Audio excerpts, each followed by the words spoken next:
ஜகார்த்தாவில் இருந்து கோலாலம்பூர் நோக்கி சேவையில் ஈடுபட்டிருந்த மலேசிய ஏர்லைன்ஸ் விமானம் அவசர காலம் என அறிவித்து கோலாலம்பூர் அனைத்துலக விமான நிலையத்தில் அவசரமாக தரையிறங்கியது.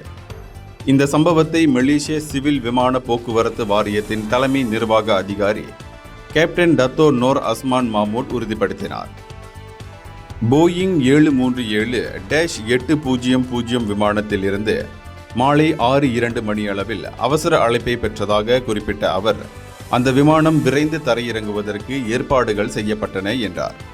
இரவு 6:17 மணிக்கு கோலாலம்பூர் அனைத்துலக விமான நிலையத்தில் 32வது ஓடு பாதையில் MH720 பாதுகாப்பாக தரையிறங்கியது என்று அவர் தெரிவித்தார். அப்போது தீயணைப்பு வாகனங்கள் அங்கு தயார் நிலையில் வைக்கப்பட்டிருந்தன. மேலும் ஆம்புலன்ஸுகள், மருத்துவ நிபுணர்கள் ஆகியோரும் அங்கு தயார் நிலையில் இருந்தனர் என்று அவர் சொன்னார்.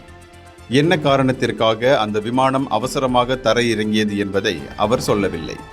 மலேசிய ஏர்லைன்ஸ் நிறுவனமும் மேலதிக தகவல்களையும் கூறவில்லை. இந்தியர்களின் இதய குரல் மக்களோசை.